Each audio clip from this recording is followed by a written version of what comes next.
आप देख रहे हैं इकरा उर्दू न्यूज़। मैं हूं हैदर अली।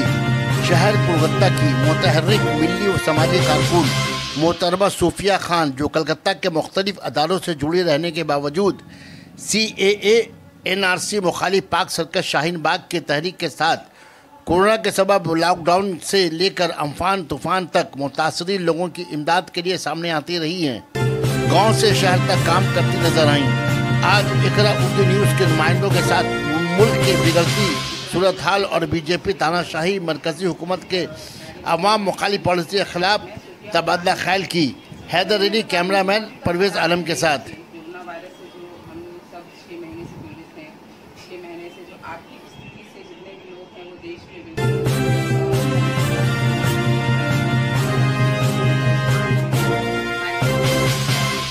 हमसे छुपा नहीं है। जितने भी लोग हैं देश में अफरा तफरी का माहौल है, देश में कॉम्युनल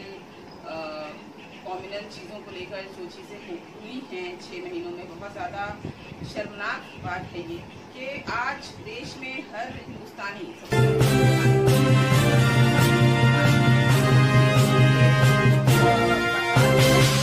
अदारों ने कई अच्छे काम किए हैं। कई अदारों ने सामने आकर, चूँकि ये गवर्नमेंट का काम है लेकिन उसके बावजूद भी कई अदारों ने जो है लोगों की मदद की, उसके लिए मैं बहुत ज़्यादा मुबारकबाद देना चाहती हूँ। और आज जो ये देश में जो माहौल है, जो देश में जो जिस किस्म का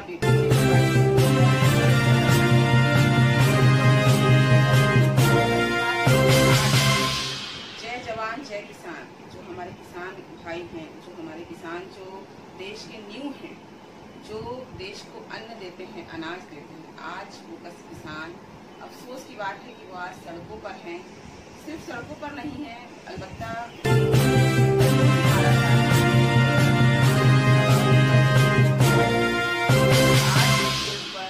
पुलिस जो है बीजेपी पार्टी के ऑर्डर पे वो उनको डंडे बरसा रहे थे। आज डेमोक्रेसी जो है, लोकतंत्र जो है, बिल्कुल रद्द कर दिया गया है। डेमोक्रेसी आज देश में बिल्कुल नहीं है। आज ये देश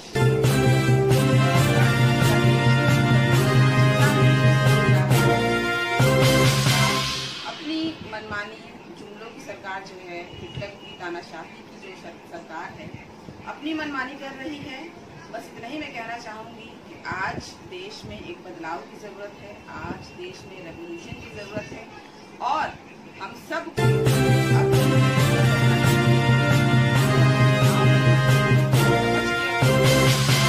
देश में अगर वाकई में कोई मुद्दा हो तो विकास का मुद्दा होना चाहिए, एजुकेशन का मुद्दा होना चाहिए, लिटरेसी का मुद्दा होना चाहिए, ना कि जात पात, धर्म, भेदभाव, मंदिर मस्जिद, इन मुद्दों से परे हमें अपने लीडर्स को चुनना है।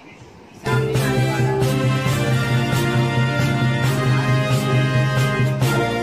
लीडर को किस मुद्दों पर चुनना चाहते हैं? क्या हम अपने लीडर को जात पात या धर्म के भेदभाव पर चुनना चाहते हैं, या वाकई में हमें अपने देश में विकास चाहिए? इसलिए मैं आपसे अपील करती हूँ कि आप ज़रूर जाएं। मैं जानती हूँ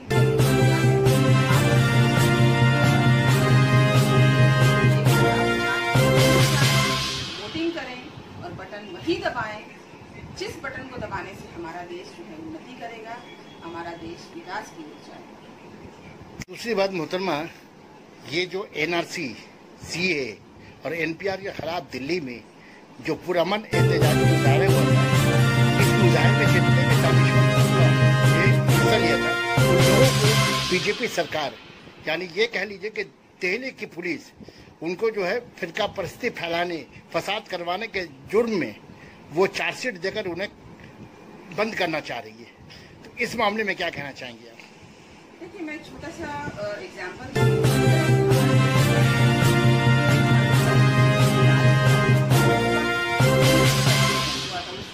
आवाज़ उठी थी, वो भगत सिंह की हो या वो गांधी जी की हो, वो सुभाष चंद्र बोस की हो, उस वक्त भी उन गोरों ने उस आवाज़ को कुचलने की, दबाने की कोशिश की थी। लेकिन जीत जो है उन्हीं की हुई जो सच्चाई के ऊपर थे, जो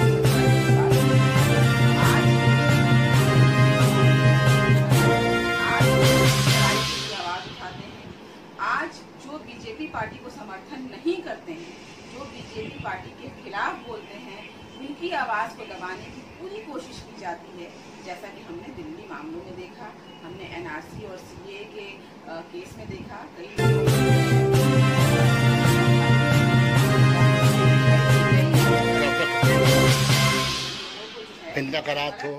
गलत चार्जशीट लगाकर उनको जो है उनकी आवाज़ को दबाने की कोशिश की गई। अगर हम कम्युनल बातों के बारे में अगर हम आते हैं तो मुझे लगता है कि बीजेपी से ज़्यादा नफरत वाली बातें या देश में तनाव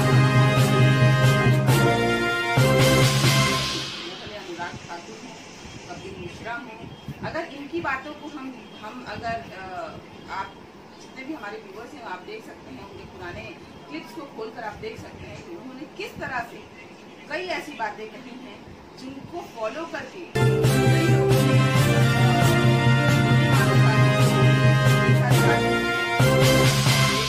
आप पिछला रिकॉर्ड जाकर देख सकते हैं।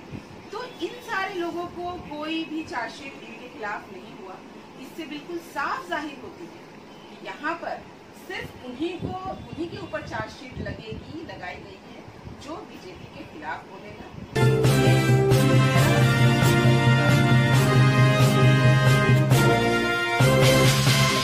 हम हिंदुस्तानी एक होकर, एकता दिखाकर, यूनिटी में रहकर हम ये दिखा सकते हैं कि अगर हम उन गोरों को उखाड़ के फेंक सकते हैं तो हम इस तानाशाही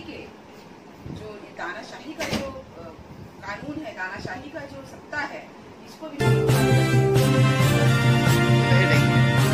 बंगाल में ममता सरकार और यहाँ जो है बीजेपी सरकार बने, इसलिए वो बार बार ये कह रहे हैं कि ममता सरकार जो है वो जो है तालिबान सरकार की तरह काम कर रही है, तालिबान सरकार की शासन चला रही है। इस मुतालिक आप क्या कहेंगे? आप सबसे पहले तो बीजेपी की बातों में बिल्कुल कॉन्ट्रडिक्शन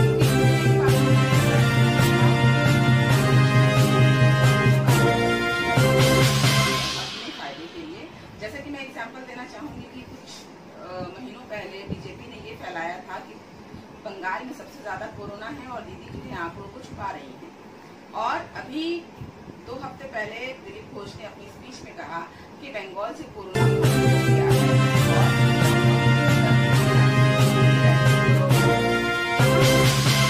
बातों में उनके खुद के ही बातों से ये जाहिर होता है कि वो अपने मतलब के लिए, लोगों को भटकाने के लिए, गुमराह करने के लिए, वोट बैंकिंग के लिए जो है फैक्ट को, बातों को जो है तरोड़ मरोड़ कर पेश करते हैं। जहां तक हम बंगाल की बात कहें तो कंपैरेटिवली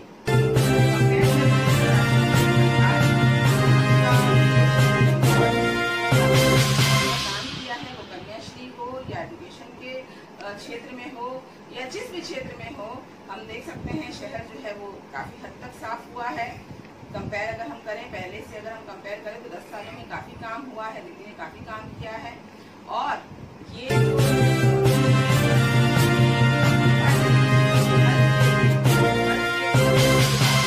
हर स्टेट में वो एक तनाव का माहौल पैदा करने की कोशिश करती है, तो कहीं ना कहीं वो बंगाल में भी आज इस किस्म का तनाव जो है वो पैदा करने की कोशिश कर रही है। लेकिन हम बंगाल वासी, हम बंगाल में रहने वाले लोग बेवकूफ़ नहीं हैं। हम सब समझते हैं कि ये सारी चीज़ें जो हो रही हैं, जो सारी बातें जो की जा रही हैं, वो अपने फ़ायदे के लिए, अपने वोट बैंकिंग के लिए की जा रही हैं।